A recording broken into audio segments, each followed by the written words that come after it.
एवं wellness centre के तहत हमारी स्वास्थ्य की सेवाएं घर घर तक पहुंचे। ये हमारा प्रयत्न तो पहले से ही, लेकिन उसके अतिरिक्त उन सुविधाओं को और बेहतर करने के लिए हम क्या प्रयास कर सकते हैं, उस दृष्टि से एक बेहतरीन शुरुआत जहां हम 10 मेडिकल मोबाइल वैन जो है आज यहां से जारी कर रहे हैं, मैं विभाग को इसके लिए बहुत बहुत बधाई देता हूं और विश्वास करता हूं कि हिमाचल प्रदेश की कठिन परिस्थितियों में, दुर्गम के इलाकों में रहने वाले लोगों को स्वास्थ्य की सुविधाएं जहां हम बेहतर से बेहतर करने की कोशिश कर रहे हैं, इस सुविधा के माध्यम से और भी उसमें हम बेहतर करने की परिस्थिति में आगे बढ़ेंगे। प्रदेश सरकार का एक लक्ष्य है कि हिमाचल प्रदेश में हम स्वास्थ्य के क्षेत्र में जो सुविधाएं दे रहे हैं, जहां उसमें एक्सपेंशन की आवश्यकता है, उसमें एक्सपेंशन भी एक सीमा तक की जाए। लेकिन उसके साथ साथ में जहां जहां भी हमारी स्वास्थ्य की सुविधाएं देने की इकाइयां हैं, चाहे वो हमारे हेल्थ सब सेंटर हैं, चाहे हमारे प्राथमिक स्वास्थ्य केंद्र हैं, चाहे हमारी CSC हैं, चाहे हमारे उसके बाद सिविल हॉस्पिटल है, जोनल हॉस्पिटल्स हैं, डिस्ट्रिक्ट हॉस्पिटल्स हैं, और चाहे वो मेडिकल कॉलेजेस हैं। मैं समझता हूं कि हिमाचल छोटा प्रदेश होने के बावजूद भी बहुत सारे राज्यों से बहुत बेहतर कर रहा है। उस दृष्टि से मैं ये कह सकता हूं कि छोटा राज्य होने के बावजूद 6 मेडिकल कॉलेज सरकारी क्षेत्र में होना, ये अपने आप में एक बहुत बड़ी उपलब्धि उस दृष्टि से है। एक मेडिकल कॉलेज प्राइवेट सेक्टर में, 6 मेडिकल कॉलेज सरकारी क्षेत्र में। और यही नहीं, हिमाचल प्रदेश में all India medical institution AIIMS का होना, और वो सिर्फ कागजों में नहीं जमीन पर आज दिख रहा है। बिलासपुर में आदरणीय जगत प्रकाश नड्डा जी हमारे स्वास्थ्य मंत्री उस वक्त थे, आज हमारी पार्टी के सम्मानीय राष्ट्रीय अध्यक्ष हैं। उनकी एक बहुत बड़ी देन है। और एम्स जैसी सुविधा हिमाचल जैसे छोटे से प्रदेश को मिलना, अभी 2 दिन के बाद हम वहां पर जाकर के उसका इंस्पेक्शन करने जा रहे हैं और आदरणीय नड्डा जी भी उसमें वहां पर पहुंच रहे हैं। ऐसी कोशिशें हमारी हिमाचल प्रदेश में हर क्षेत्र में हुई है और विशेष तौर से स्वास्थ्य के क्षेत्र को और ज्यादा मजबूत करने की आवश्यकता आज की इस घड़ी में महसूस हो रही है, क्योंकि एक संकट इस प्रकार का देश और दुनिया के सामने, प्रदेश के सामने आया है, जिसने हमको ये सोचने पर विवश किया है। जो हम कर रहे हैं वो तो एक जगह है, लेकिन इससे भी और ज्यादा बहुत सारी चीजें करने की आवश्यकता स्वास्थ्य के क्षेत्र में है। कोविड-19 का ये दौर मित्रों अभी तक समाप्त नहीं हुआ, मुझसे पहले अभी सब साथियों ने कहा, और ऐसी परिस्थिति में हमको और भी सजग और सावधान होकर के आने वाले समय में काम करने की आवश्यकता रहेगी। और आज के इस कार्यक्रम के माध्यम से जो हमारी 10 मेडिकल मोबाइल इकाइयां जो हिमाचल प्रदेश में जो विभिन्न दूर दराज के इलाकों में अपनी मुफ्त सेवाएं प्रदान करेंगी, उस दृष्टि से मैं समझता हूं कि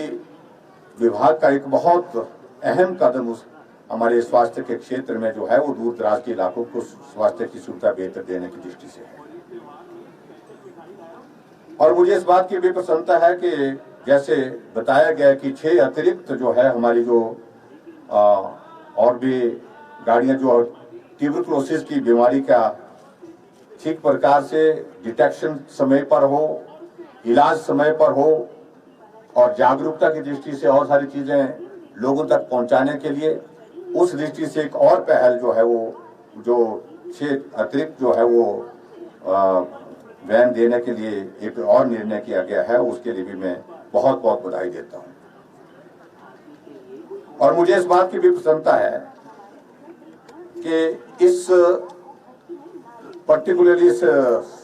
कोविड के इस दौरान हिमाचल प्रदेश की जनता ने बहुत बड़ा सहयोग भी दिया है।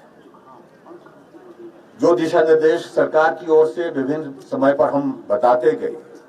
लोगों का सहयोग हमको मिलता रहा है। और विशेष तौर से जब लॉकडाउन का वो दौर था, उस लॉकडाउन के दौरान जो है बहुत बेहतर कोऑपरेशन हमको लोगों की ओर से मिला है।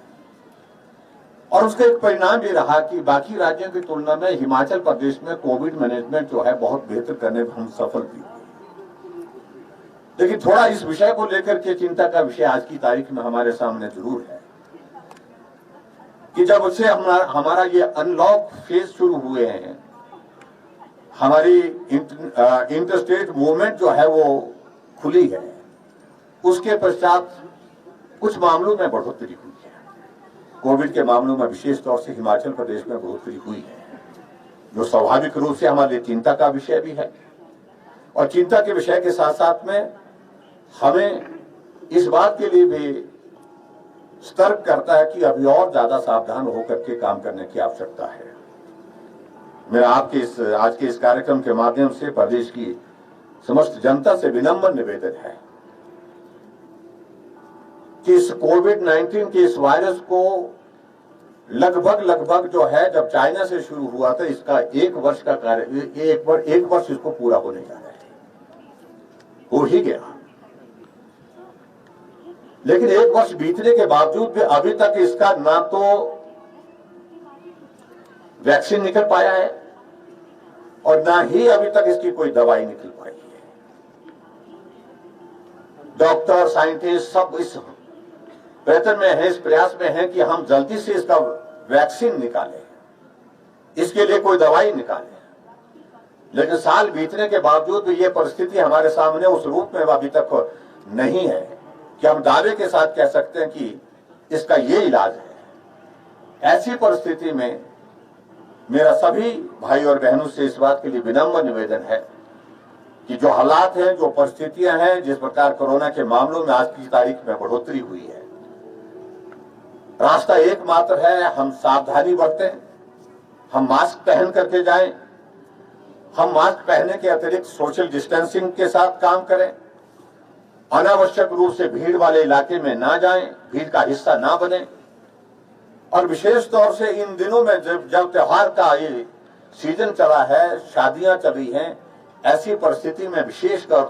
तौर से मुझे इस बात के लिए जरूर निवेदन करना है कि आपकी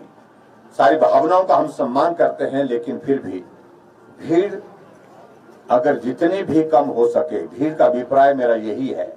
विशेष तौर से शादियों में जिस प्रकार से लोगों का बड़ी संख्या में एकत्रित होना और उस शादी को जश्न के रूप में मनाना,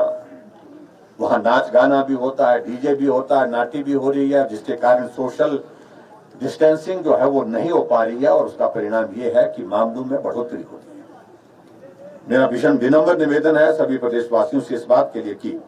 प्रयत्न करें, कोशिश करें, जब तक समस्या का समाधान नहीं होता तो हम शादियां भी छोटी कर सकते हैं, धाम का आयोजन फिलहाल टाल सकते हैं।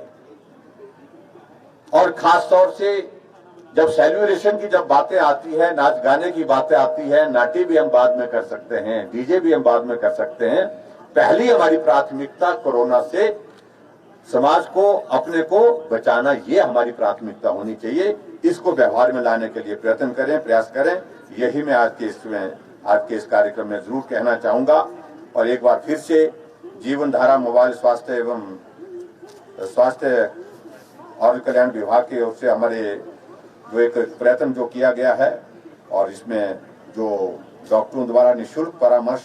व स्क्रीनिंग प्रदान की जाएगी और इस प्रकार से जो ऐसी बीमारियां हैं जो जिनका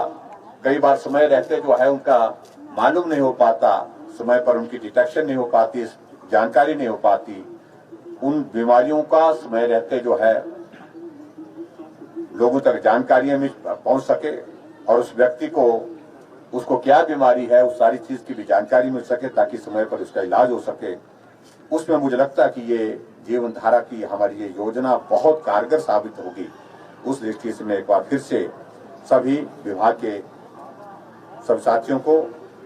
बधाई देता हूं और मैं उम्मीद करता हूं कि इसके बहुत सार्थक परिणाम होंगे और हिमाचल प्रदेश कोरोना मुक्त हो, ऐसा हमारा प्रयत्न जो चल रहा है उसके लिए आप सबके सहयोग की आवश्यकता है। सहयोग के बिना ये संभव नहीं है। उसके लिए मेरा विनम्र निवेदन, विनम्र आग्रह इस बात के लिए है कि जो हमने जिन बातों का जिक्र किया है उनका अगर हम पालन करें तो बहुत उचित रहेगा। हम चाहते हैं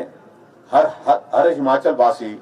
सुरक्षित रहे, स्वस्थ रहे और इस कोरोना के संक्रमण से बचने की जितनी भी हम कोशिश कर सकें वो कोशिश हम करने में सफल हों। इतनी बात कहते हुए आप सबका बहुत बहुत धन्यवाद। नमस्कार, जय हिंद।